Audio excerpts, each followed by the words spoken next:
समाज को तोड़ने का काम करिए। और माननीय मिश्रा जी लगे हुए हैं, सारे मंडल में जा करके अपनी बात रख रहे हैं। और जिस तरह से ये जन सैलाब उमड़ता है मेरे दोस्तों, इस बात का संकेत है कि आने वाले दिनों में मेरे दोस्तों माननीय बहन कुमारी मायावती जी इस प्रदेश की 5वीं बार मुख्यमंत्री बनेंगी। इसको न भाजपा रोक पाएगी, न अखिलेश यादव रोक पाएंगे।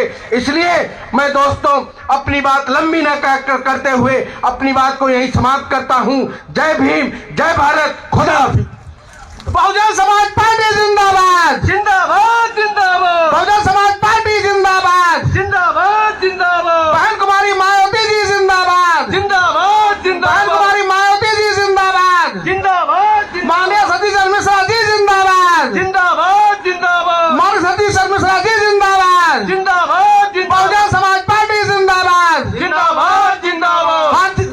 हाथी नहीं गणेश है, ब्रह्मा विष्णु महेश, हाथी नहीं गणेश है, ब्रह्मा विष्णु महेश, हाथी नहीं गणेश है, ब्रह्मा विष्णु महेश। बहुजन समाज पार्टी जिंदाबाद, जिंदाबाद बहन जिंदाबाद, कुमारी मायावती जी जिंदाबाद, जिंदाबाद जिंदाबाद। बहुजन समाज क्या पहचान, नीला झंडा हाथी निशान।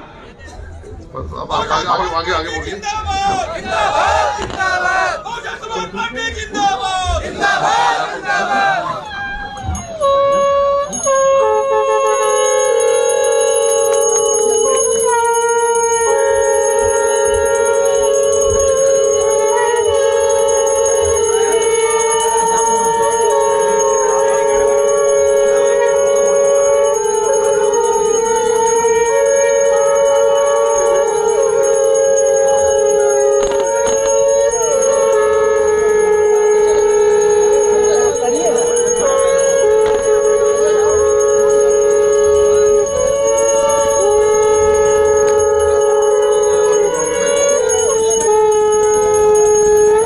साथियों,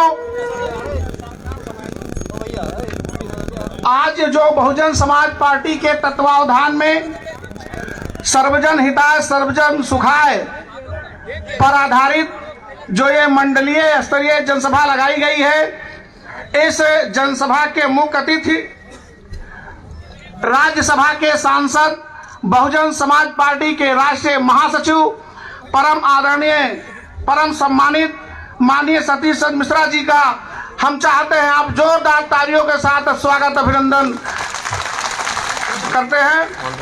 अब मैं बहुजन समाज पार्टी के जो पुरोहित समाज के तमाम साथी हैं उनसे मैं गुजारिश करता हूं कि आप आए, माला पहनाकर माननीय सतीश मिश्रा जी का स्वागत करने की कृपा करें। साथ साथ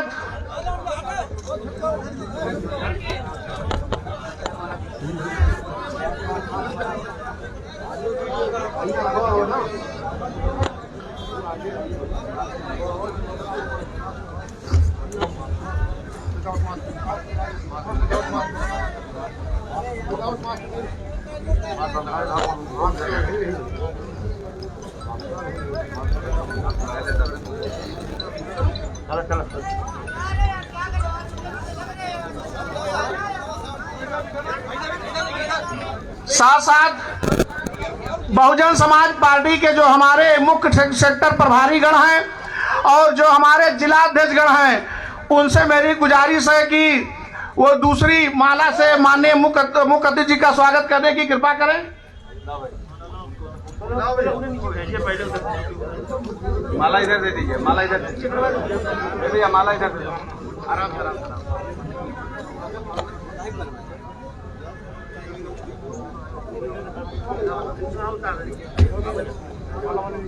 वही रख दिया, बाकी लोग लाइन बाहर करें।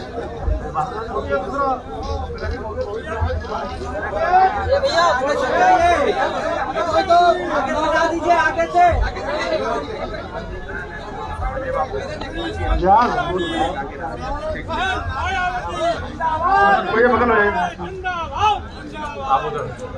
आगे इधर आ दीजिए। एक वो बैठ जाए, कहाँ जाऊँ? बड़ा शुक्ला जी।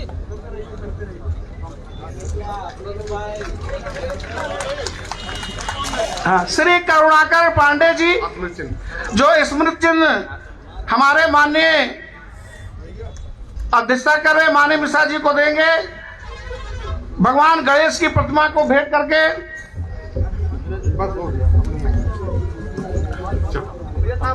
श्री रवि प्रकाश मौर्य जो गौतम बुद्ध जी की प्रतिमा भेंट करेंगे।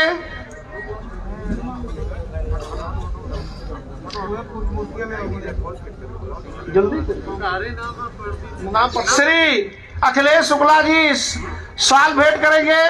श्री राम लखन शुक्ला साल भेंट करके स्वागत करेंगे। श्री राम गोपाल कोरी अपनी पत्नी के साथ गुलदस्ता भेंट करेंगे। श्री आनंद शुक्ल गुलदस्ता भेंट करेंगे। श्री ऋतिक पांडे हनुमान जी की प्रतिमा श्री नकुल दुबे जी जो पूर्व मंत्री हैं उनको भेंट करेंगे। श्री शशांक पांडे श्री कपिल मिश्रा जी को हनुमान जी की प्रतिमा भेंट करेंगे। अयोध्या के महंत श्री हरिदास जी साल भेंट करेंगे। आदरणीय श्री विवेक सिंह वर्मा जी बहुजन समाज पार्टी का चुनाव चिन्ह हाथी भेंट करेंगे। श्री जग प्रसाद रावत हाथी भेंट करेंगे। श्री चंद्र रावत अजय कुमार गौतम हाथी भेंट करेंगे। बीकापुर विधानसभा से श्री रवि सिंह राजपूत तथागत गौतम बुद्ध की तस्वीर और साल भेंट कर माननीय मुख्य अतिथि का स्वागत करेंगे।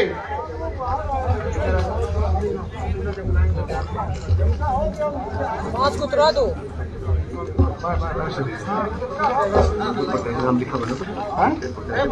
मास्क उतार लो भैया।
अरे चलो जाओ उधर।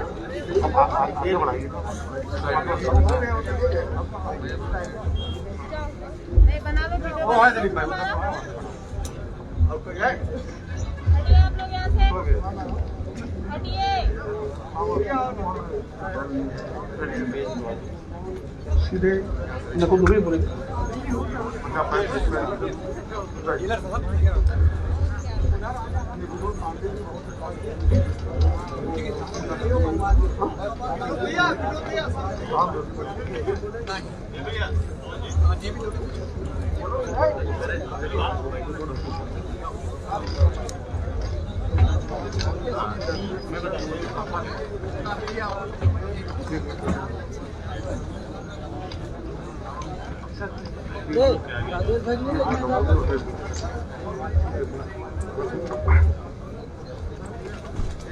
आदरणीय करुणाकर पांडे जी से मैं करबद्ध प्रार्थना करता हूँ आप आए कि 2 मिनट में स्वागत करें। आदरणीय श्री करुणाकर पांडे जी।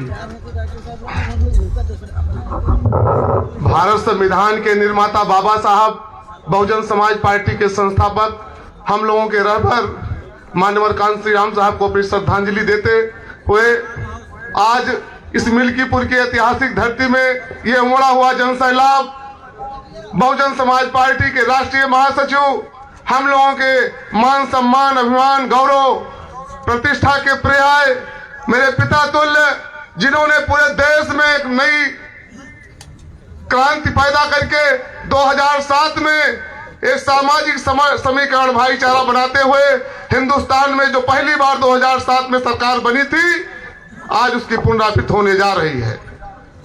सामने बैठे मेरे ब्राह्मण समाज के साथ सर्व समाज के लोगों, उत्तर प्रदेश की जुल्म और जाति करने वाली सरकार, जिससे पूरे प्रदेश में त्राही त्राही मची हुई है, आज न गरीब सुरक्षित है, न महिलाएं सुरक्षित है, न नौजवान सुरक्षित है, न ही किसान सुरक्षित है।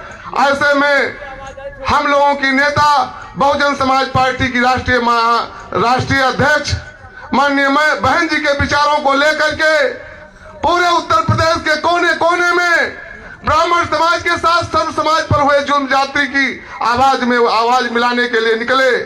हम लोगों के पुरोधा, हमारे मसीहा, हम लोगों के महामानव परम श्रद्धेय माननीय श्री सतीश चंद्र मिश्रा जी को सुनने के लिए उमड़ा जनसैलाब, उनके साथ उत्तर प्रदेश में आधा दर्जन विभागों के मंत्री रह चुके ईमानदारी, निष्ठा और समर्पण के पर्याय पूर्व मंत्री नकुल दुबे जी, और युवाओं के प्रेरणा स्रोत, युवा दिलों की धड़कन, सुप्रीम कोर्ट में अपनी बहस से मंत्रमुग्ध कर देने वाले ऐसे यशस्वी जननायक परम आदरणीय श्री कपिल मिश्र जी को सुनने के लिए आप लोग आए हैं। मैं अपना सारा समय श्रद्धेय बाबूजी के चरणों में समर्पित करता हूं। जय भीम, जय भारत, जय ब्राह्मण समाज, जय परशुराम।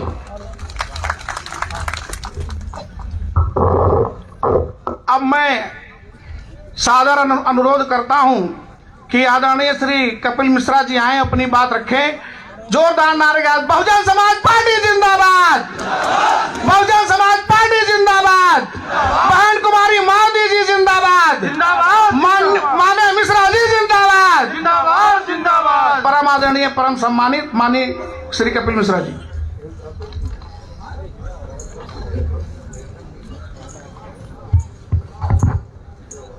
यहाँ मंच पे उपस्थित सभी गणमान्य जनों को और खास तौर से जो दूर दूर से आप सब लोग हमारे आदरणीय पिताजी के विचार, उनकी बातें सुनने और समझने आए, आप सभी को मेरा दिल से सादर प्रणाम। साथियों, हमें आदरणीय बहन जी के शासनकाल के वक्त को याद करने की जरूरत है। उस समय सभी लोग कितने सुरक्षित थे, खास तौर से इस प्रदेश की महिलाएं। आदरणीय बहन जी के शासनकाल खत्म होते ही गुंडा राज शुरू हो चुका है, जिसमें सबसे ज्यादा शोषण इस प्रदेश की महिलाओं के साथ हो रहा है। साथियों, आप हर रोज न्यूज़पेपर खोलिए, अखबार खोलिए या न्यूज चैनल, टीवी चैनल खोल लीजिए, कम से कम 5 से 10 खबरें तो छपी ही होती हैं महिलाओं के साथ हुए उत्पीड़न और शोषण की। ऐसे प्रदेश का वादा किया था इस सरकार ने। साथियों, आदरणीय बहन जी से अच्छा महिलाओं का दुख दर्द और कोई नहीं समझ सकता है। पिछले 10 साल से इस सरकार ने और इसकी पिछली सरकार ने सिर्फ और सिर्फ इस प्रदेश की जनता को धोखा देने का काम किया है। इस सरकार ने तो 2 करोड़ नौकरियां देने का वादा किया था, बल्कि बदले में इन्होंने 2 करोड़ नौकरियां छीनने का काम किया है। साथियों, कोरोना काल के वक्त जो लोग बेरोजगार हुए या और प्रदेशों में अपना काम छोड़ छाड़ के मजबूरी के कारण वापस अपने इस प्रदेश आना पड़ा, उनको आज तक रोजगार नहीं मिला है। और जब भी हमारे नौजवान साथी और बेरोजगार भाई और बहनें जब अपनी रोजगार की मांग रखने या उनकी नौकरी की मांग रखने इस सरकार के पास जाते हैं, तो ये बदले में सिर्फ लाठी और डंडे ही देती है ये सरकार। साथियों, अब वक्त आ गया है इनके असली चेहरे को पहचानने का। आरक्षण के नाम पे भी सिर्फ धोखा देने का काम कर रही है ये सरकार। चाहे रेलवेज हो या और कोई भी सरकारी यूनिट्स हो, एक एक करके सब ये प्राइवेट कंपनियों के हाथों में बेच रही है। और ये हर कोई अच्छे से जानता है कि प्राइवेट कंपनीज और ऑर्गेनाइजेशंस में कोई आरक्षण नहीं चलता है। साथियों, वहीं उसकी जगह जब आदरणीय बहन जी का शासनकाल था, तो उन्होंने जमीनी तौर पे काम किया था। उनके शासनकाल के वक्त लगभग 23,50,000 नौकरियां दी गई थी, जिसके चलते उस समय लगभग 1 लाख सफाई कर्मचारियों को भर्तियां दी गई थी। बहन जी स्वच्छता अभियान के नाम पे इस सरकार की तरह फर्जी प्रचार प्रसार नहीं करती और एडवर्टाइजमेंट नहीं करती, वो हकीकत में जमीनी तौर पे काम करती हैं। साथियों, उनके शासनकाल के वक्त टीचरों को पूरा मान सम्मान दिया गया था और उस समय लगभग 2 लाख से अधिक टीचरों अध्यापकों को नौकरियां दी गई थी।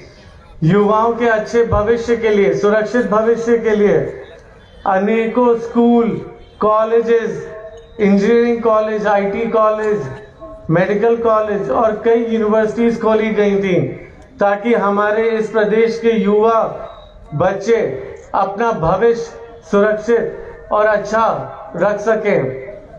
साथियों, इनका काम, इस सरकार का काम सिर्फ दिखावे का है, जिसका सबसे ज्यादा ये दुरुपयोग सोशल मीडिया और ये प्रचार प्रसार के द्वारा करती है। सोशल मीडिया के माध्यम से भी ये सबसे ज्यादा गलत उपयोग जो करता है, उसके माध्यम से ये पहुंचने तक लोगों के, आजकल चाहे मोबाइल फोन हो, हर किसी के, बड़े से बड़ा शहर हो, छोटे से छोटा गांव हो, हर किसी का सोशल मीडिया में अकाउंट है, चाहे वो व्हाट्सएप हो या फेसबुक, ट्विटर, कुछ भी हो, जिसके जरिए सिर्फ और सिर्फ ये सरकार अपने दुराचार और बुरे, अपने जो भी जितने जहां जहां इनके प्रचार फैलाने, जो इन्होंने झूठे वादे फैलाने, सिर्फ उन्हीं को फैलाने का काम करती है। मैं आप सबसे अनुरोध करना चाहूंगा कि सोशल मीडिया का पूरा इस्तेमाल करें, क्योंकि ये किसी की भी बात दबा सकते हैं, लेकिन सोशल मीडिया के माध्यम से ये कोई भी अपनी बात कहीं भी खुल के रख सकता है और ये दबा नहीं सकते हैं आपकी आवाज सोशल मीडिया के माध्यम से। तो आप सबसे अनुरोध करूंगा कि खुल के इनके इन झूठे प्रचारों का विरोध करें सोशल मीडिया के माध्यम से। और मैं ये भी चाहूंगा कि सोशल मीडिया के माध्यम से आप हमसे जुड़ें, क्योंकि आपकी जितनी तकलीफें जो आप सरकार तक नहीं पहुंचा पा रहे हैं, या जो भी आपको दिक्कतें हैं, या दूर दूर से प्रदेशों से जो लोग हम तक नहीं पहुंच पा रहे हैं, तो वो लोग सोशल मीडिया के माध्यम से जुड़ के, हमसे जुड़ के अपनी तकलीफें और बातें रख सकते हैं। और इस चीज का मैं वादा करता हूं कि आपकी एक एक तकलीफ नोट करी जाएगी और आदरणीय बहन जी तक पहुंचाने का मैं माध्यम है, मैं जरिया बनूंगा आपकी सारी तकलीफें, खासतौर से युवा नौजवान भाई बहनों की तकलीफें पहुंचाने का। और इस चीज का आश्वासन आदरणीय बहन जी ने मुझसे कहा है और ये जिम्मेदारी मेरे कंधों पे डाली है उन्होंने कि जितनी जो भी तकलीफें हैं नोट करी जाएं, जो समझी जाएं, वो उन तक पहुंचाऊं। उन्होंने कहा है कि सरकार बनते ही सबसे पहले खासतौर से युवाओं की समस्याओं का समाधान करने का वो पूरा प्रयास करेंगी। साथियों, इस सरकार ने आजकल आप लोग कई चीजें, कई झूठे वादे, कई घोषणाएं सुनेंगे, जिसके चलते जेवर एयरपोर्ट का नाम भी आप लोग आजकल न्यूज में चर्चा में सुना होगा। पूजा पाठ करते हुए कुछ लोगों की तस्वीरें भी छपी होंगी। मेरा आप सबसे एक बात बताना है कि आदरणीय बहन जी द्वारा जब उनकी 2007 से 12 के बीच सरकार थी, तब जेवर एयरपोर्ट का प्रपोजल आदरणीय बहन जी द्वारा लाया गया था और उसके लिए जमीन का आवंटन भी आदरणीय बहन जी द्वारा किया गया था, ना कि इनकी तरह जो अब जाके, और वो भी अब जाके, ये लोग इससे पिछले 4-5 साल पहले कहां थे जब इनकी सरकार बनी थी। अगर यही पूजा पाठ इनको करनी थी और फोटोएं खिंचवानी थी तो 5 साल पहले ये खिंचवा लेते जब इनकी सरकार बनी थी, तब कार्य काम शुरू हो जाता, तो अब तक शायद वहां से अब तक हवाई जहाज अपनी हवाई उड़ान भी भर रहे होते। इसी तरह कई आपको फर्जी इनके, जिसका चुनाव पास आते आते कई घोषणाएं सुनेंगे। खास तौर से मैं आजकल के नौजवान, स्कूल के बच्चे और जो कॉलेज के हमारे छात्र हैं उनको बोलना चाहूंगा कि आजकल ये कल भी बड़ा दिखावटी कार्यक्रम हुआ, सुनने में आया कि इन्होंने कई लोगों को मोबाइल फोन और लैपटॉप बांटे हैं। मैं एक चीज लैपटॉप भी, मोबाइल फोन और टैबलेट बांटे हैं। मैं एक चीज पूछना चाहूंगा इस सरकार से कि ये लोग तब कहां थे जब 2 साल पहले कोविड के कारण सब स्कूल कॉलेजेस बंद थे और हमारे गरीब बच्चे जो मजबूरी के कारण, जिनके पास मोबाइल फोन ये सब नहीं था, तो वो लोग अपनी पढ़ाई घर से नहीं कर पाए जो ऑनलाइन क्लासेस चल रही थी, और उसके कारण ये हमारे इस प्रदेश के गरीब बच्चे 2 साल अपनी पढ़ाई में पीछे हो गए। इनको तब याद नहीं आई थी उन बच्चों की। अब जब चुनाव पास आ गया है तब खाली फर्जी मोबाइल फोन का ढोंग करके उनका वोट खरीदने के चक्कर में ये अब मोबाइल फोन बांटने का नाटक कर रहे हैं। साथियों, इनके असली चेहरे को पहचानिए। मैं इसीलिए आप सबसे पुनः, बातें मेरे पास बहुत है आप सब रखने के लिए, लेकिन आप सब काफी देर से यहाँ पे आए, हमारे आदरणीय पिताजी की विचार, उनके बातें सुनने समझने आए, तो मैं ज्यादा वक्त आपका नहीं लूंगा, लेकिन बस इतना वादा जरूर करना चाहूंगा कि आज मैं पहली बार आपके बीच आया हूं, लेकिन ये आखिरी बार नहीं है। 2 बार और 3 बार और 4 बार और जितनी बार आना पड़ेगा मैं आपके बीच आऊंगा। और खास तौर से युवा साथियों को मैं वादा करना चाहता हूं कि मैं आपकी जितनी तकलीफें हैं, आपसे तकलीफों का आपके साथ कंधे से कंधा मिलाकर आपकी समस्याओं का समाधान करने का पूरा प्रयास करता रहूंगा। और मैं यहाँ कोई युवा नेता या मुख्य अतिथि बन के नहीं आना चाहूंगा, ना आऊंगा। मैं यहाँ आपका मुख्य साथी बनने आया हूं और मुख्य साथी बन के आऊंगा। साथियों, आज आप जो भी यहाँ बातें सुने, विचार मेरे आदरणीय पिताजी द्वारा सुने, उनको यहाँ छोड़ के नहीं जाना है, उनको अपने साथ लेके जाना है और घर घर पहुंचाना है। और वहां आपसे ये कहना चाहूंगा, जो भी आपको डराने दबाने की कोशिश करे या जो भी आपको धमकाए या किसी भी सत्ता के नशे में जोर जबरदस्ती करे, मैं बस खास तौर से महिलाओं से ये कहना चाहूंगा कि जो भी ये हरकत करे उसको बस इतना आपको बता देना है कि आदरणीय बहन जी 5वीं बार इस प्रदेश की मुख्यमंत्री बनने के आ रही हैं। तो जो भी आपको डराने दबाने की कोशिश करेगा वो खुद ब खुद कहीं घर में छुप के या कहीं बिल में घुस के बैठ जाएगा। साथियों, अब वक्त आ चुका है कि आपको आपकी अपनी खुद की सरकार बनानी है। इन्हीं बातों के साथ मैं बस अंत में यही कहना चाहूंगा कि मैं आप सबसे, मेरे लिए नहीं, क्योंकि आपको देख के यहाँ पे जो आपका जोश, जो भीड़ उमड़ी है, आपका हौसला देख के हमें ताकत मिलती है। तो अंत में मैं आप सबसे एक यही अनुरोध करना चाहूंगा कि एक बार जोर से कस के अपने खुद के लिए तालियां बजा दें, क्योंकि आपकी हिम्मत को देख के हमें हौसला मिलता है। इन्हीं बातों के साथ आपसे आज्ञा लेना चाहूंगा। जय भीम, जय भारत, जय परशुराम। अब मैं करबद्ध प्रार्थना करता हूं कि पूर्व कैबिनेट मंत्री, परम आदरणीय, परम सम्मानित माननीय नकुल दुबे जी से कि आप आए और अपनी बात रखें। परम आदरणीय माननीय पूर्व मंत्री जी। बहुजन समाज पार्टी जिंदाबाद, जिंदाबाद। बहुजन समाज पार्टी जिंदाबाद। बहन कुमारी मायावती जी जिंदाबाद, बहन कुमारी मायावती जी जिंदाबाद। आदरणीय माननीय मंत्री जी। सर्वप्रथम भारतीय संविधान के रचयिता परम पूज्य बाबा साहब भीमराव अंबेडकर एवं बहुजन समाज पार्टी के संस्थापक माननीय कांशीराम साहब को श्रद्धा सुमन अर्पित करते हुए आज इस मंडलीय विशाल बैठक में, विशाल जनसभा में हम सबका मार्गदर्शन करने हुए आए। आज के इस समारोह के मुख्य अतिथि, हम सबके मार्गदर्शक, हम सबके अगुआ, और जिन्होंने पूरे उत्तर प्रदेश में लगभग 6 महीने से जिले जिले विधानसभा जहाँ घूम घूम करके ब्राह्मण समाज के साथ साथ बहुजन समाज पार्टी का अलग जगाने का काम किया है। परम आदरणीय परिम सम्मानित माननीय सतीश मिश्रा जी, मंच पर विराजमान सम्मानित इस मंडल के और कई मंडलों में कार्य कर रहे श्री दिनेश चंद्रा जी, सलीम अंसारी जी, पूर्व मंत्री ओपी सिंह जी, डॉक्टर विवेक सिंह वर्मा जी, मेरे छोटे भाई करुणाकर पांडे जी, भाई मेरे कपिल मिश्रा जी, यहाँ पर बहुत सारे हमारे सम्मानित साथी बैठे हैं, डॉक्टर डीएस मिश्रा जी, सामने की ओर बैठे हुए मेरे सम्मानित बड़े बुजुर्गों, मेरी माताओं बहनों, मेरे नौजवान साथी और बहुजन समाज पार्टी के जाबाज सिपाहियों।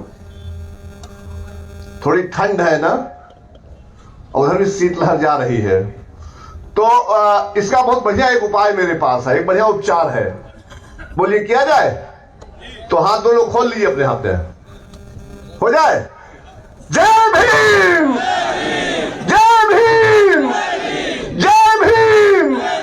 बहुजन समाज पार्टी जिंदाबाद, बहुजन समाज पार्टी जिंदाबाद, बहन कुमारी पार्टी जिंदाबाद, बहन कुमारी पार्टी जिंदाबाद।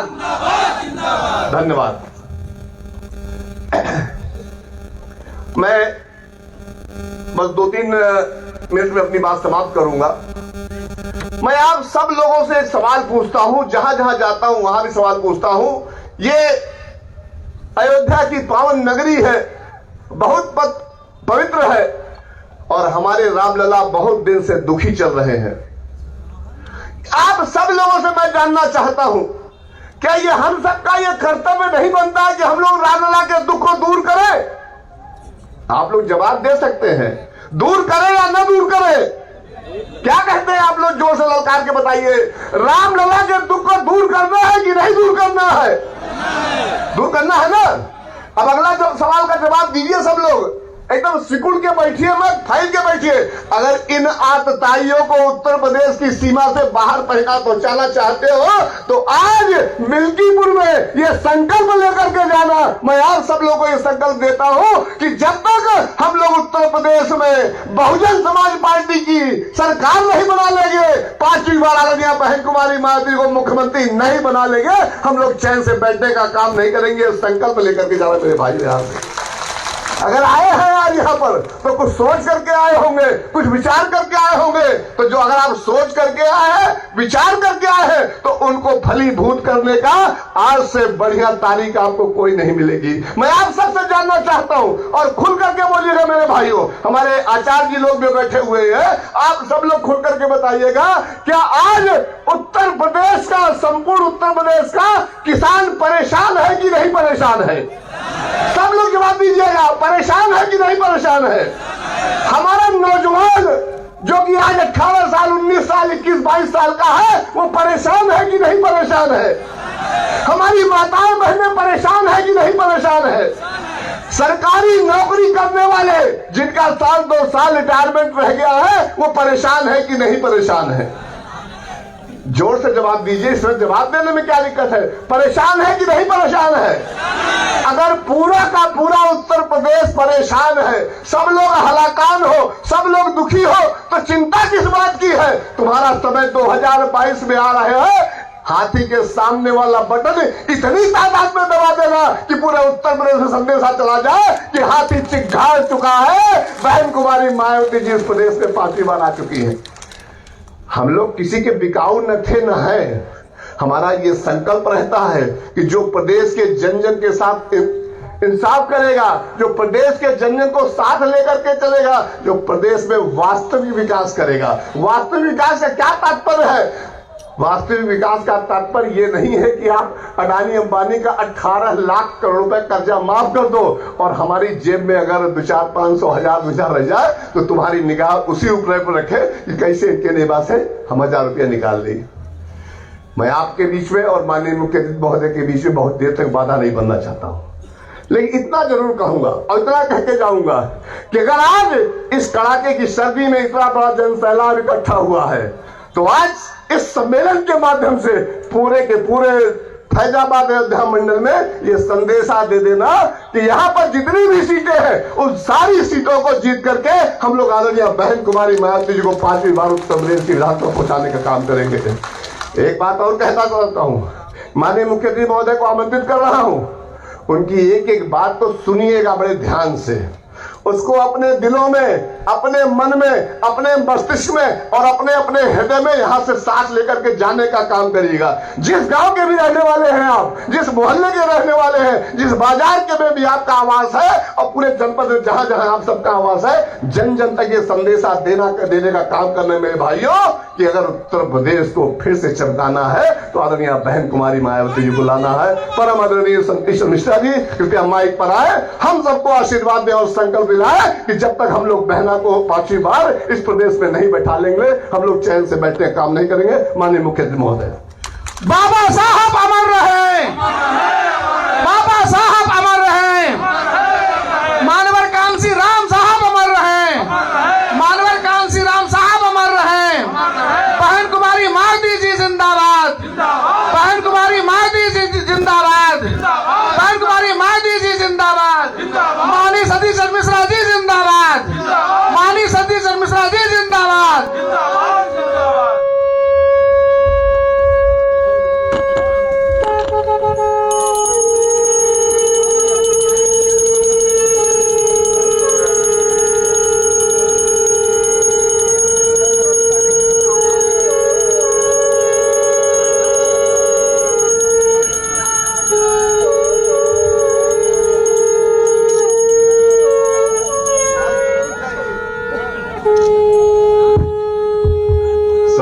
सर्वप्रथम संविधान के रचयिता डॉक्टर बाबा साहब भीमराव अम्बेडकर तथा बहुजन समाज पार्टी के जन्मदाता मानवर श्री काशीराम जी को श्रद्धा सुमन अर्पित करते हुए मंच पर आसीन बहुजन समाज पार्टी के सभी सम्मानित और वरिष्ठ नेतागण, श्री नकुल दुबे जी पूर्व मंत्री उत्तर प्रदेश, श्री दिनेश चंद्रा जी जो हमारे विधान परिषद के नेता भी हैं, एमएलसी हैं और विधान परिषद के नेता के साथ साथ में मुख्य सेक्टर प्रभारी हैं अयोध्या के भी और देवी पाटन मंडल के भी, श्री पवन कुमार गौतम जी मुख्य सेक्टर प्रभारी अयोध्या और देवी पाटन मंडल, श्री विश्वनाथ पाल जी मुख्य सेक्टर प्रभारी, संयोजक मिर्जापुर प्रयागराज मंडल करुणाकर पांडे जी जो कि अभी आपके बीच में उन्होंने अपनी बात भी रखी है।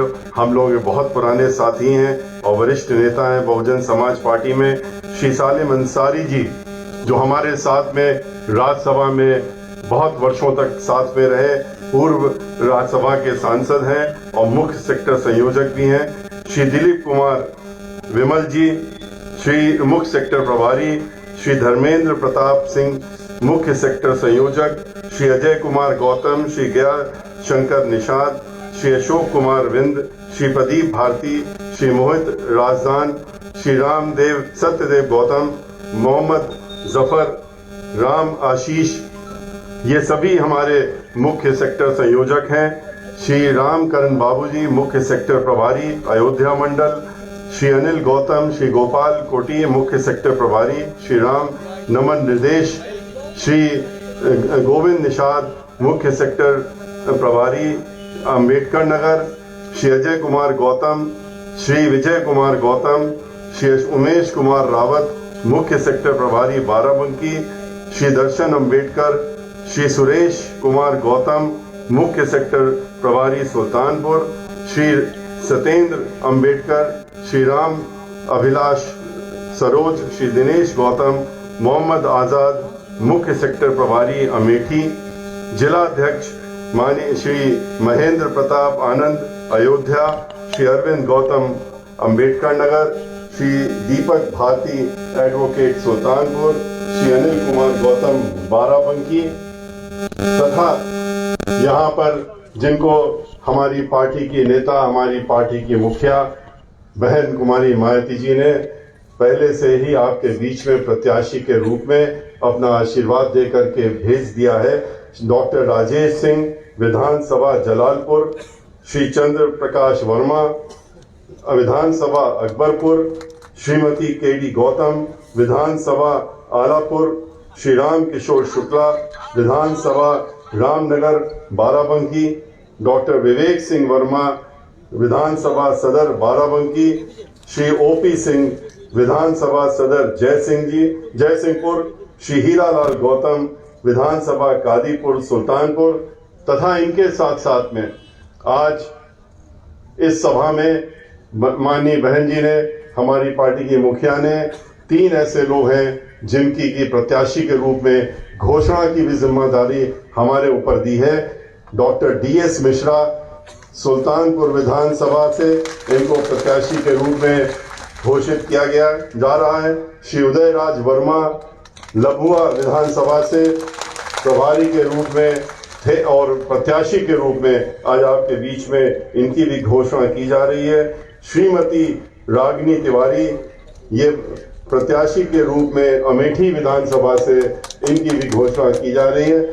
श्रीमती रागिनी तिवारी जो आपके बीच में है, ये तीनों ही लोग जो आपके बीच में हैं, डॉक्टर DS मिश्रा, श्री उदयराज वर्मा और श्रीमती रागिनी तिवारी, ये तीनों ही बहुत पुराने बहुजन समाज पार्टी के कर्मठ साथी हम लोगों के रहे हैं और बहुत दिनों से हम लोगों के साथ में जुड़े हैं। और अब ये 7 लोग जिनका नाम पहले मैंने लिया है और ये 3 लोग, ये 10 के 10 लोग, ये मान के चल रहे हैं हम लोग। और जिस तरह से आज आपका उत्साह देख रहे हैं, जिस तरह से आज आप यहाँ इकट्ठा हैं, ये तय है कि ये अब प्रत्याशी नहीं, ये अगले 2 महीने के बाद जब निर्णय मार्च के महीने में आएगा तो ये विधानसभा के सदस्य के रूप में आपके बीच में आएंगे और हम लोग भी इनके साथ में आपके बीच में आने का काम करेंगे। भाइयों, आज आपके इस जनसभा को देख करके और इतने जो हमारे कर्मठ कार्यकर्ता आज यहाँ इतनी बड़ी संख्या में मौजूद हैं, इससे ये साफ नजर आ रहा है कि अब की बार अयोध्या मंडल जो कि तत्कालीन फैजाबाद मंडल था, इसमें जो 25 सीटें हैं और 25 में से जो 6 सुरक्षित सीटें हैं, ये 25 की 25 सीटें अब की बार हम लोग बहुजन समाज पार्टी को जिता करके और बहन मायावती जी के देने का काम करेंगे। और 5वीं बार जब वो मुख्यमंत्री बनेंगी तो इसमें सबसे बड़ा योगदान फैजाबाद, तत्कालीन फैजाबाद मंडल जो कि अब अयोध्या मंडल है, इसका निश्चित रूप से सामने नजर आने का काम करेगा। भाइयों, चुनाव अब 10 दिन के बाद घोषणा हो जाएगी। 10 दिन से ज्यादा समय नहीं लगने वाला है और इन 10 दिनों के बाद में आप लोग चुनाव के मैदान में होंगे, हमारे सभी साथी भी चुनाव के मैदान में होंगे और ये 10 दिन जो है बहुत ही कीमती इसीलिए आपके लिए हैं। इन 10 दिनों में आपको अपनी पूरी ताकत लगानी होगी, पूरी ताकत दिन रात 24 घंटे अब आपको अपने लिए लगाना होगा। अपने लिए हम इसलिए कह रहे हैं क्योंकि जो आएगी सरकार, जो माननीय बहन मायावती जी 5वीं बार मुख्यमंत्री बनकर के बहुजन समाज पार्टी की जब सर्वजन हिताय और सर्वजन सुखाय की जो सरकार बनाएंगी, वो आपकी अपनी खुद की सरकार होगी। और अपनी सरकार बनाने के लिए आपको अपनी पूरी ताकत लगाना ही चाहिए और लगा रहे हैं आप, लेकिन इसको और बढ़ाने का काम करिए, इसमें दिन रात झोंकने का काम करिए। बहुत समय आपने इन लोगों को देखा, भारतीय जनता पार्टी, इसके पहले समाजवादी पार्टी को इनका उत्पीड़न सहा है। आप लोग एक एक दिन गिन रहे थे कि कब ये 5 साल पूरे होंगे, कब इनसे छुट्टी मिलेगी और कब बहन मायावती जी उत्तर प्रदेश की फिर से मुख्यमंत्री बन करके आएंगी। तो अब ये समय आ गया है और इस समय का उपयोग आपको करना बहुत निश्चित है, बहुत जरूरी है। आप लोग ये मान करके चलिए कि हमारे ये साथी जिनके नाम हमने लिए हैं, ये प्रत्याशी के रूप में नहीं है, बल्कि आप अपने आप को प्रत्याशी मानिए, क्योंकि हम आप में से जितने लोग यहाँ बैठे हैं आपको अपना प्रत्याशी मानते हैं। और जब प्रत्याशी के रूप में आप आएंगे और जब अपना कार्य शुरू करेंगे, निश्चित रूप से आप हर तरह की योजना बनाएंगे, हर वो काम करेंगे, हर वो सोचने का काम करेंगे जो कि आप चुनाव जीतने के लिए अपने लिए करते। और इसलिए उन सब चीजों को करने का काम करिए। हम लोग तो आपके बीच में आए हैं क्योंकि आपके बीच में आकर के अपनी नेता, अपनी मुखिया की बातें आप तक पहुंचाने के लिए हम आपके बीच में पहले भी आए। हमने तो 23 जुलाई को अयोध्या से ही कार्यक्रम शुरू किया था। 23 जुलाई से चल करके जब 75 जिले में गए थे तो शुरुआत तो हमने अयोध्या से ही की थी, और आज फिर आपके बीच में आए। ये 18 मंडलों का कार्यक्रम जो हम लोग कर रहे थे वो करते करते 31 तारीख को समाप्त होने जा रहा है, और अब की बार हम लोग आपके बीच में आज आए हैं। कुछ बातें जो उस समय कही थी उसको दोहराने के लिए नहीं आए। अब की बार आपके बीच में चुनाव के हिसाब से जो हमारी मुखिया, हमारी पार्टी की नेता के निर्देश हैं और जो उनके संदेश हैं वो आप तक पहुंचाने आए हैं। हमारे साथियों ने, पूर्व वक्ताओं ने आपके बीच में काफी बातें रखी, लेकिन कुछ बातें हम भी आपके सामने रखना चाहेंगे। आप देखिए, आप तो अयोध्या के हैं, अयोध्या वासी हैं। अयोध्या में आपने देखा कि अयोध्या का विकास कहाँ नजर आ रहा है आपको, कहाँ विकास दिख रहा है आपको अयोध्या का? अयोध्या के नाम पे हजारों हजारों करोड़ रुपए का बजट तो हर 3 महीने में निकल जाता है। केंद्र की जो उत्तर प्रदेश की सरकार है उसके बजट निकाल करके और फिर उसका कहते हैं कि हमने अयोध्या में इस्तेमाल कर लिया। कहां पर किया है? अयोध्या की सड़कों का हाल वही है, अयोध्या के मोहल्लों में जाइए वही है। यहाँ पर जो दिखता है, क्या दिखता है, वही दिख रहा है जो कि बहन मायावती जी की सरकार में हुआ था। चाहे वो 14 कोसी जो परिक्रमा का सड़क है उसको चौड़ाकरण करके उसको बनवाने का काम हो, चाहे अयोध्या में, पूरे अयोध्या में सीवर लाइन बिछाने का काम हो, वहां पानी का लाइन बिछाने का काम हो, और चाहे सरयू नदी के तट पर जितने भी जो स्थान है उसको सौंदर्यीकरण करके, शुद्धिकरण करके करने का काम हो, वो भी बहन मायावती जी ने किया था। और इसके साथ साथ में यहाँ पर सीवेज ट्रीटमेंट प्लांट भी अयोध्या का बहन मायावती जी ने किया था। लेकिन वो धर्म के नाम पे या भगवान के नाम पे वोट मांगने का काम हम लोगों की पार्टी ने कभी नहीं किया। हम लोगों ने तो ये अपना दायित्व समझा कि जहां जहां पर भी धर्म स्थलियां हैं वहां पर उसका विकास होना आवश्यक है और उसका विकास होना चाहिए, लेकिन वोट के नाम पे नहीं, वोट की चीज बना करके नहीं। जिस तरह से वोट के ठेकेदार ये लोग राम के नाम लेकर के वोट लेने का काम करते हैं, सबसे गलत काम यही होता है। हमारी निगाह में सबसे गलत काम यह है कि आप भगवान को नाम लीजिए और फिर वोट मांगने का काम करिए। इससे ज्यादा गलत काम नहीं हो सकता जो कि भारतीय जनता पार्टी करने का काम करती है। हम लोगों ने वृंदावन में 550 करोड़ रुपए खर्च करके पूरे वृंदावन का समग्र विकास किया।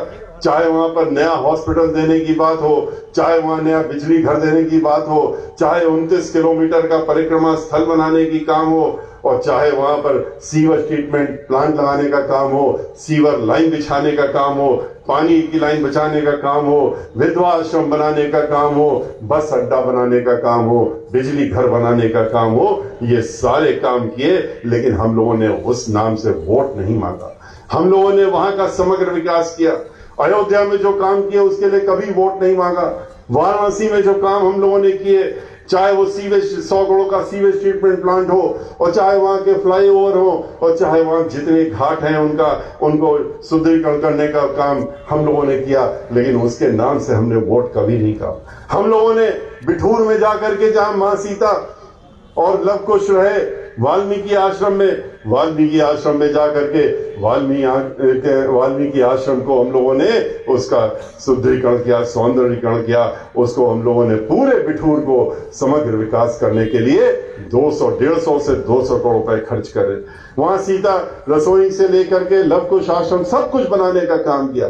लेकिन कभी भी हम लोगों ने ये नहीं कहा कि हमने मां सीता का जो स्थान था जहां इतने साल रही, वो लव कुश के साथ में रही, वो हमने उसका सौंदर्यीकरण किया, उसका हमने समग्र विकास किया, इसलिए हमको वोट दे दो। ये लोग तो पता नहीं क्यों सीता का नाम नहीं लेते हैं।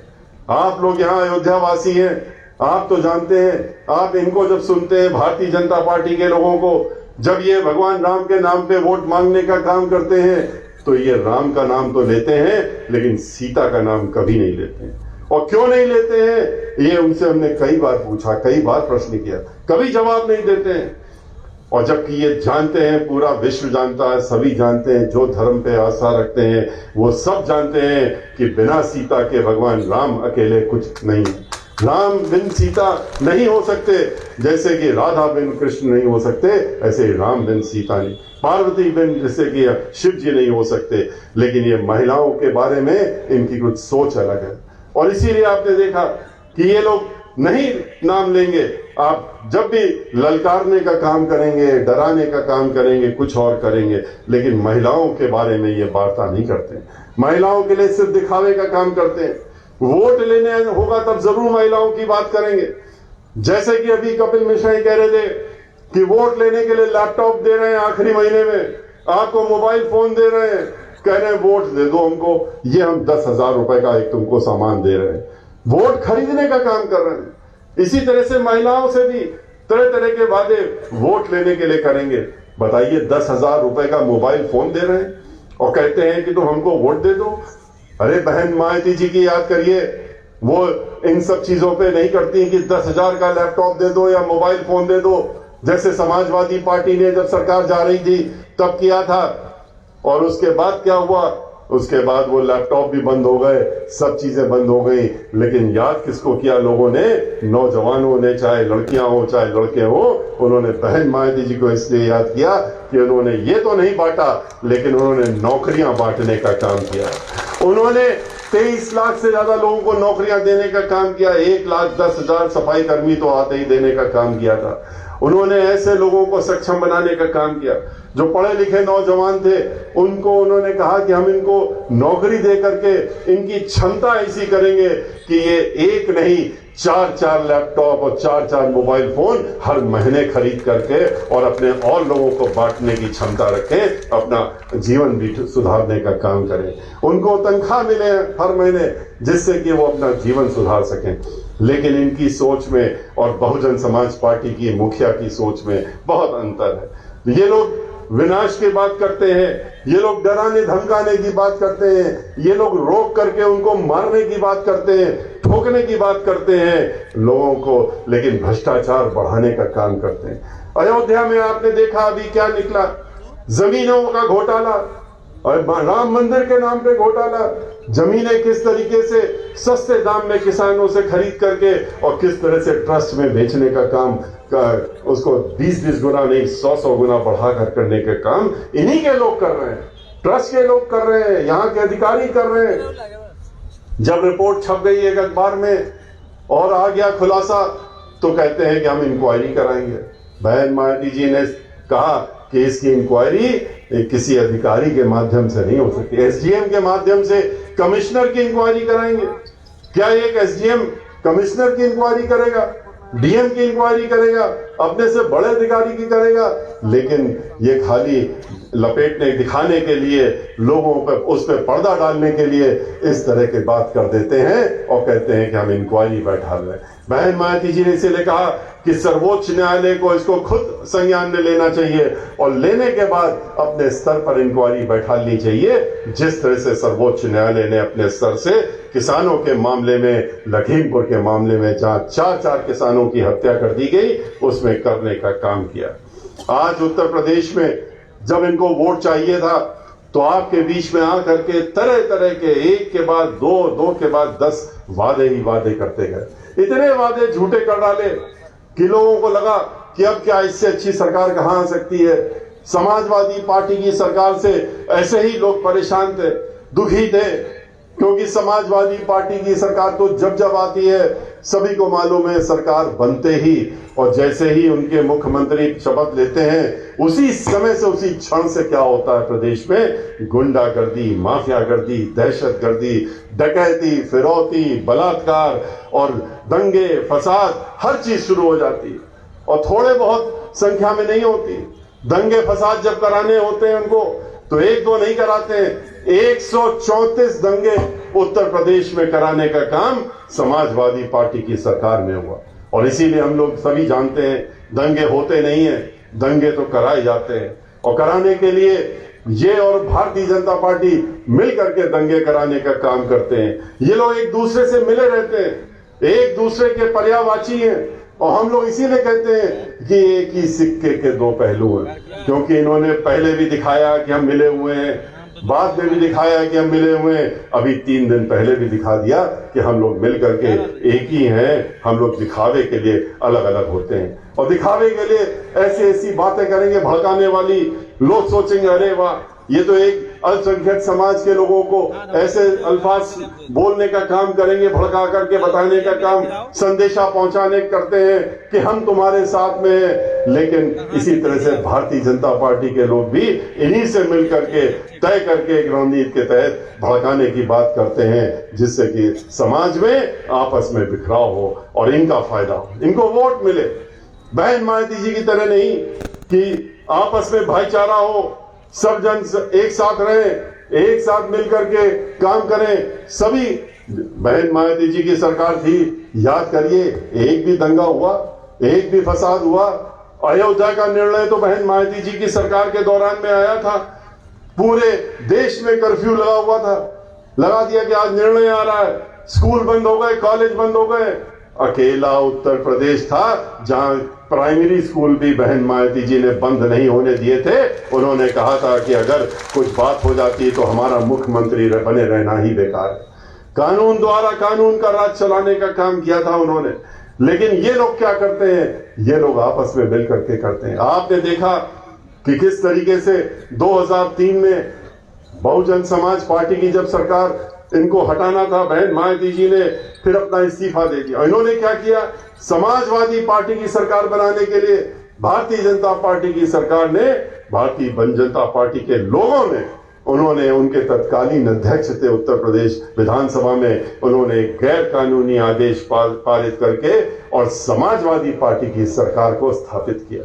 कांग्रेस पार्टी ने अपना उसमें समर्थन दिया और फिर वो सरकार यहां 2003 से 7 तक चली, जिसने पूरा उत्पात मचाने का काम किया। लेकिन किसकी बनाई हुई सरकार थी? भारतीय जनता पार्टी की। उन्होंने 37 एमएलए, उनके तत्कालीन अध्यक्ष ने बहुजन समाज पार्टी के जो 37 एमएलए थे उनका विलय, उन्होंने कहा कि हमने भारतीय जनता पार्टी की तत्कालीन अध्यक्ष ने समाजवादी पार्टी में करा दिया और उनकी सरकार बनवा दी। वो बात दूसरी है कि उस निर्णय को, गैर कानूनी असंवैधानिक निर्णय को बहुजन समाज पार्टी की तरफ से हम लोगों ने फिर उच्च न्यायालय में उसको चैलेंज किया। वहां पर हम लोग जीते तो ये लोग चले गए उच्चतम न्यायालय। और सोचने की चीज है कि उच्चतम न्यायालय में जो 37 वकील खड़े किए इन्होंने, पूरे देश के सबसे बड़े बड़े वकील, उसमें वो भी वकील सारे खड़े हुए थे जो भारतीय जनता पार्टी के तरफ से खड़े किए गए थे कि उनके अध्यक्ष का आदेश गैर कानूनी असंवैधानिक घोषणा न होने पाए, वरना बदनामी हो जाएगी, खुलासा हो जाएगा कि ये तो मिले हुए हैं।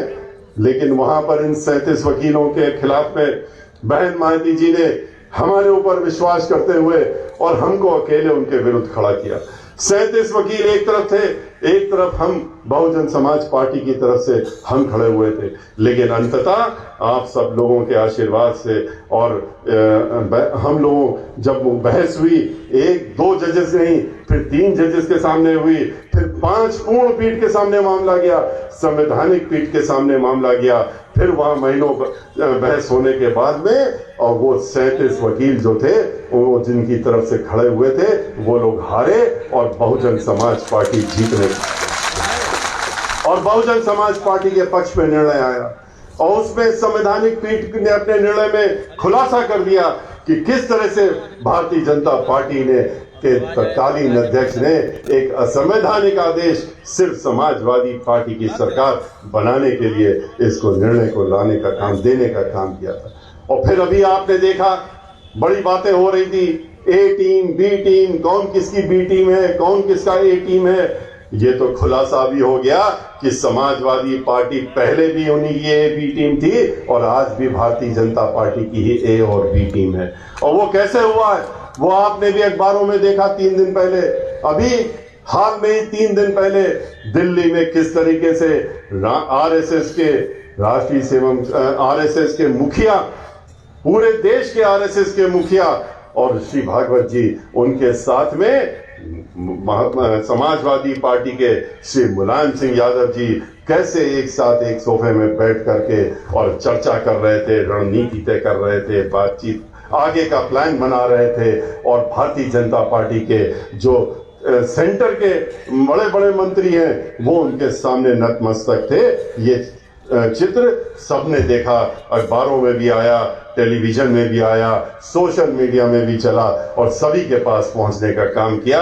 और हमारे पास भी जो है हमारे ही कुछ अल्पसंख्यक समाज के जो साथी हैं, जो खुद भी थोड़ा भ्रमित हो रहे थे इस तरह की बातें और चर्चा सुन करके कि बहुजन समाज पार्टी के बारे में जो ये कहा करते थे कि भारतीय जनता पार्टी के बारे में, उन्होंने कहा अब असलियत सामने आ गई है, हम आपको असली तस्वीर भी भेज रहे हैं, आप भी देख लीजिए, जो आप कहते हैं वो सही साबित हो रहा है, सामने हो रहा। तो ये दोनों मिले हुए हैं। और भारतीय जनता पार्टी जब समाजवादी पार्टी की सरकार 2012 में जिस तरह से इन्होंने उत्पात मचाया था, जिस तरह से चाहे महिला हो, चाहे रोजगार करने वाले हो, चाहे व्यापारी हो, चाहे किसान हो, सभी लोग परेशान थे। 15 रुपए किसानों का इन्होंने रुपया बढ़ाया था, खाली समाजवादी पार्टी ने गन्ने का मूल्य, वो भी परेशान थे। ऐसे समय में इनको उखाड़ फेंकने के लिए जो थे भारतीय जनता पार्टी के लोग जब बीच में आए, उन्होंने इतना प्रचार किया, इतने वादे किए कि लोग उनके प्रलोभन में आ गए और इतने झूठे वादे किए, एक नहीं छड़ी लगा दी झूठे वादों की। हम तो कहते ही हैं कि इनके अगर पूरे विश्व में कंपटीशन हो जाए कि चलिए कौन सबसे ज्यादा झूठ बोल करके वादे कर सकता है जनता से, तो अगर उस कंपटीशन होगा तो उसमें भारतीय जनता पार्टी के सारे लोग नंबर 1 से पास होंगे और वही प्रथम स्थान पाएंगे। महिलाओं से क्या कहा इन्होंने? महिलाओं से कहा हम तुमको सुरक्षा देंगे, हमको वोट दे दो। क्या सुरक्षा दी इन्होंने महिलाओं को? उन्होंने सुरक्षा के नाम पे आज एनसीआरबी की जो रिपोर्ट है, ये तो इन्हीं की रिपोर्ट है, हर 2 घंटे में एक महिला के साथ में बलात्कार और दुराचार हो रहा है। क्या यही सुरक्षा मांगी थी महिलाओं ने? कहा कि हम आपको सब्सिडी देंगे, आपका गैस सिलेंडर जो है सस्ता कर देंगे। सब्सिडी एक बार वोट लेने के लिए जब ले ली तो ले ली, उसके बाद क्या किया? आज तो गैस सिलेंडर के दाम 200 बढ़ा करके और 1200-1300 पहुंचाने का काम कर दिया। डीजल का दाम बढ़ा दिया, 100 पार करा दिया, सैकड़ा पार करा दिया, 110 रुपए के करीब पेट्रोल का दाम पहुंचा करके हर चीज की महंगाई बढ़ाने का काम कर दिया।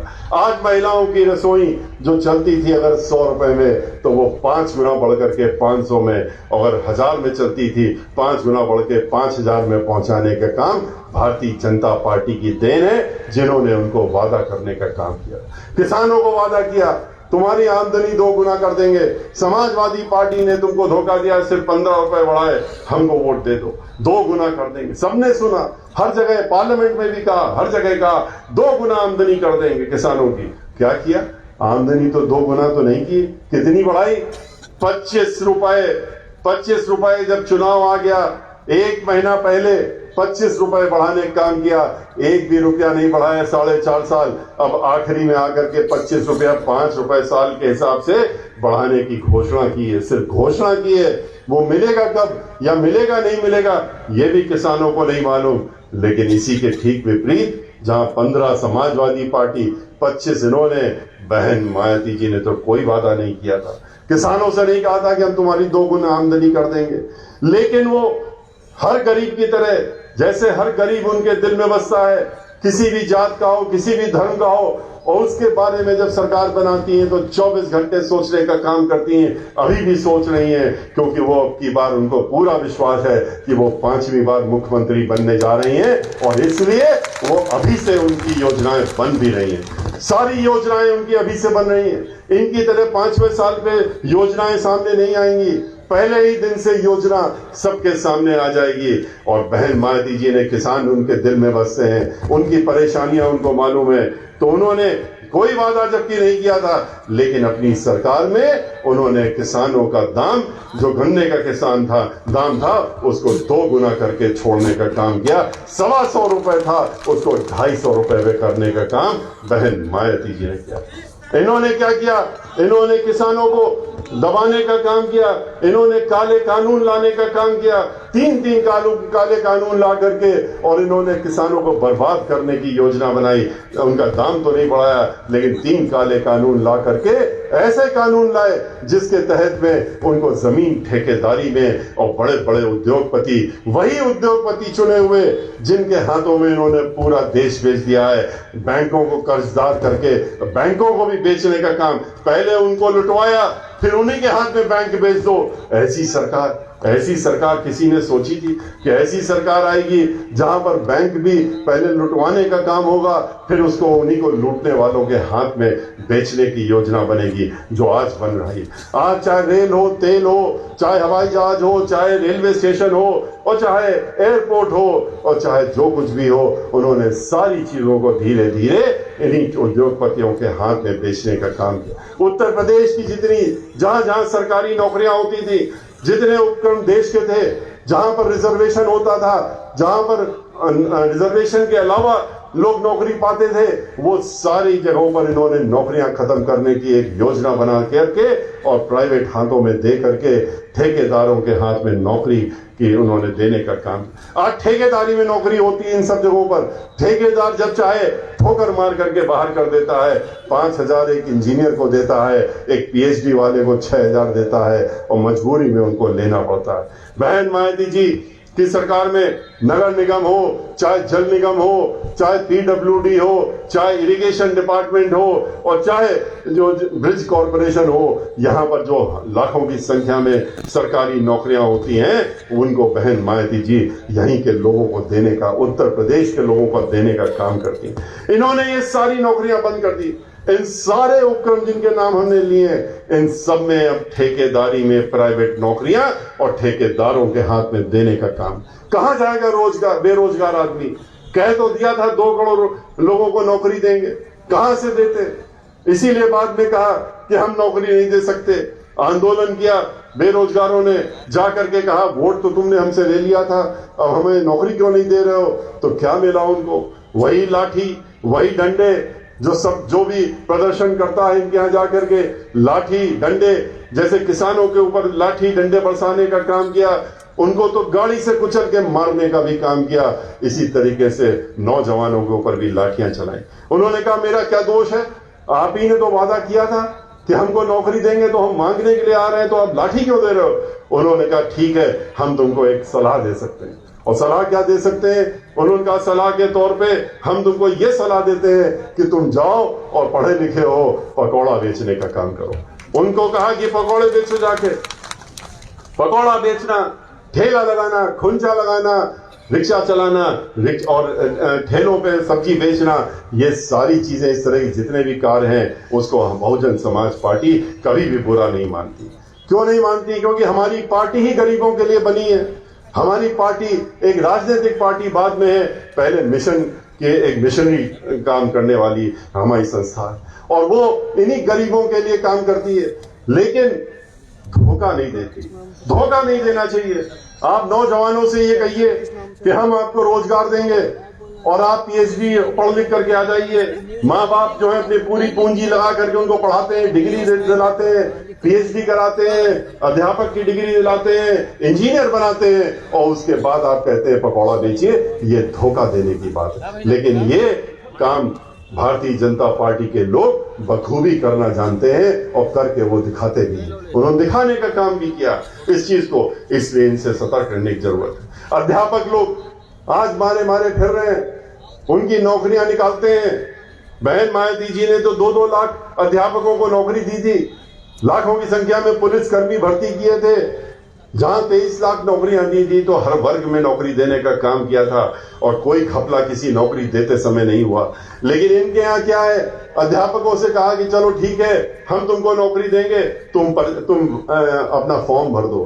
फॉर्म भर के पैसा इकट्ठा कर लेते हैं, लाखों करोड़ रुपया इकट्ठा कर लेते हैं।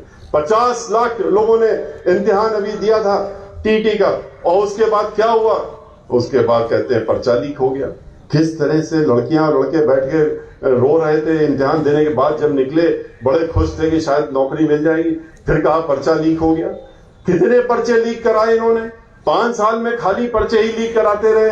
चाहे लेखपाल की नौकरी हो, चाहे पुलिस कर्मियों की नौकरी हो, चाहे डीएड टीएड किसी की नौकरी हो, अध्यापकों की नौकरी हो, हर एक में पहले इम्तिहान लेते हैं, फिर कहते हैं पर्चा लीक हो गया, अब हम नौकरी नहीं दे सकते, और उसके बाद इंक्वायरी बैठा देंगे। इंक्वायरी से क्या नौकरी मिलती है? लोगों को अपनी रोटी रोजी चाहिए, उसके लिए लोग आपकी तरफ देख रहे हैं। आप सरकार हैं, आपको उनकी देखभाल करने की जरूरत है, लेकिन नहीं।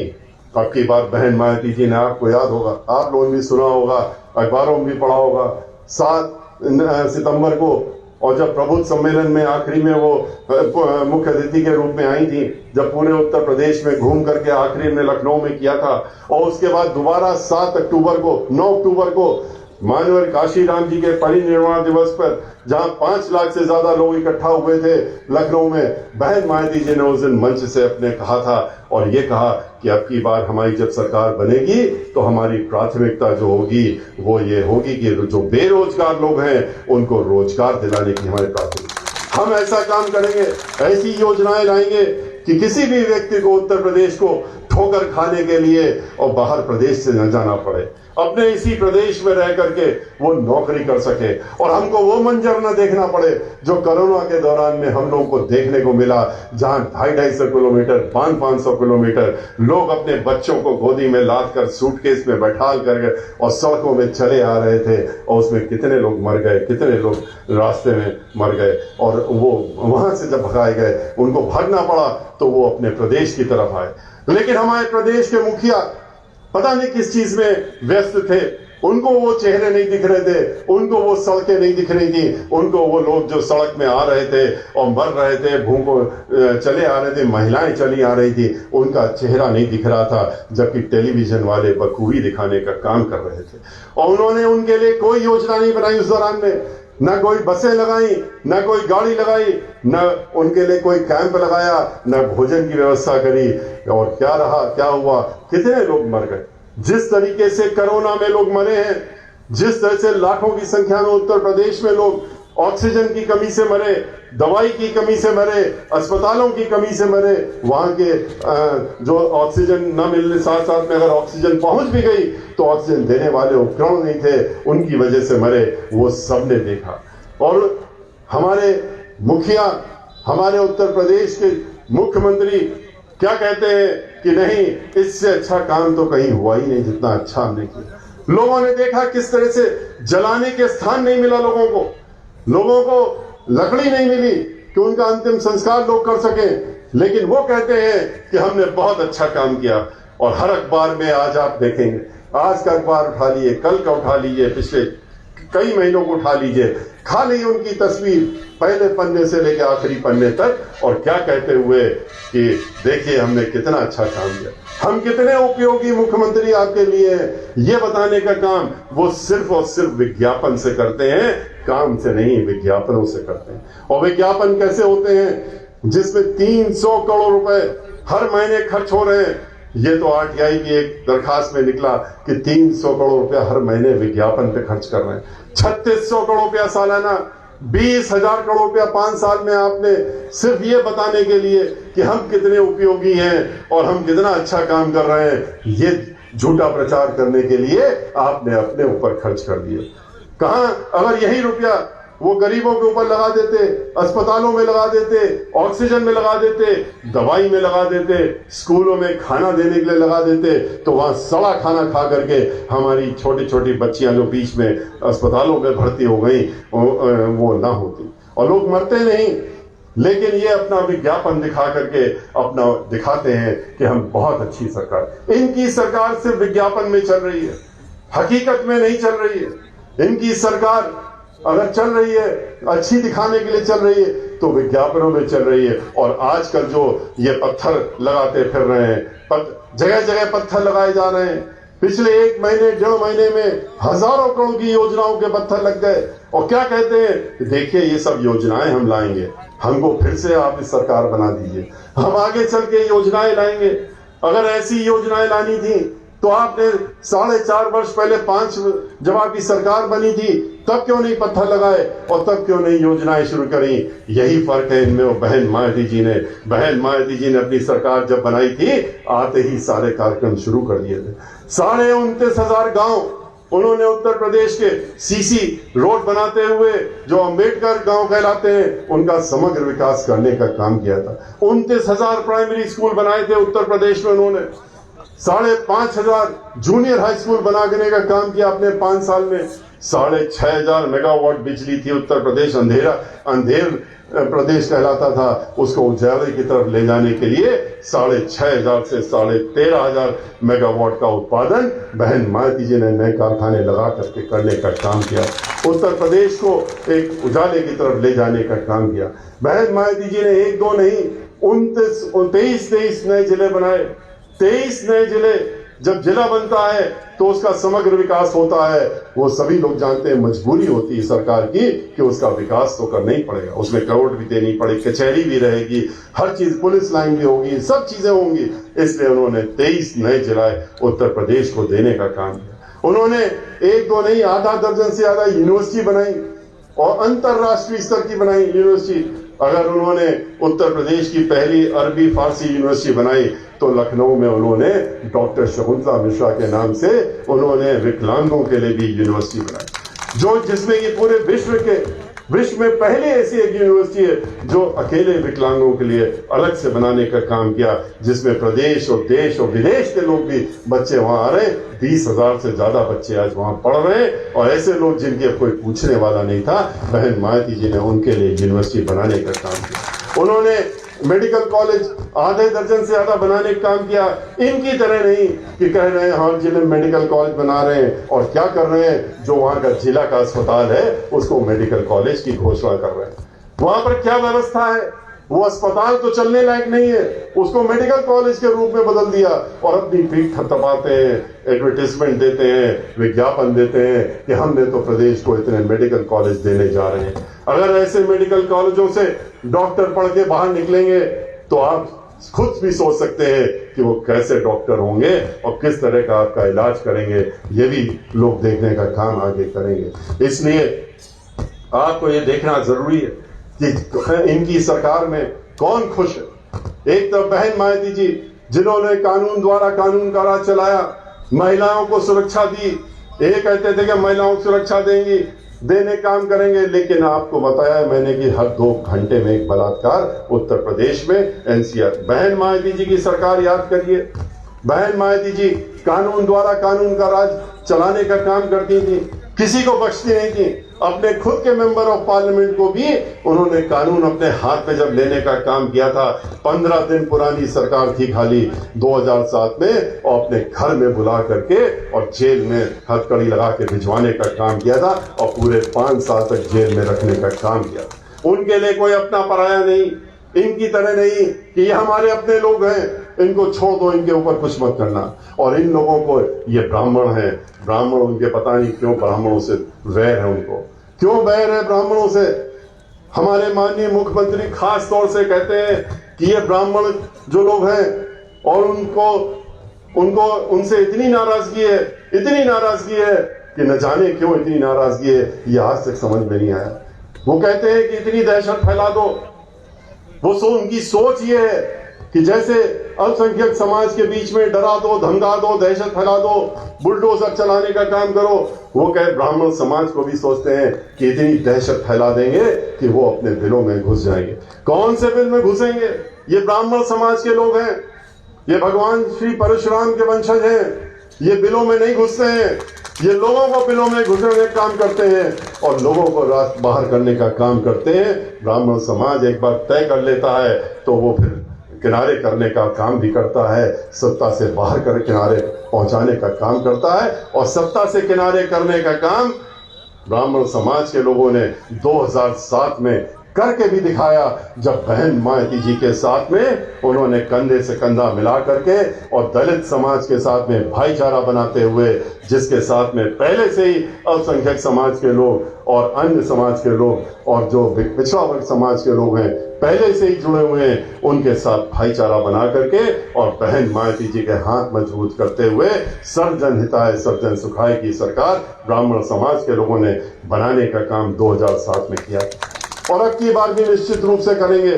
वो डरने वाले नहीं, दबने वाले नहीं। 14% और 16% के लोग हैं उत्तर प्रदेश में, जहां 25 करोड़ लोग रहते हो, वहां 3 करोड़ के ऊपर लोगों को तुम प्रदेश से क्या बाहर निकालोगे।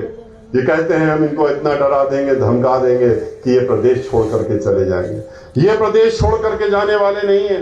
यहाँ की जनता अब की बार जिसको कि बुलडोजरों से डराने का काम करते हैं, 500 से ज्यादा ब्राह्मणों की ठीक है हत्या करा दी, हत्या हो गई उनकी, 100 से ज्यादा ब्राह्मण समाज का इनकाउंटर हो गया, लेकिन वो उनमें से नहीं है कि चुप बैठ जाएंगे।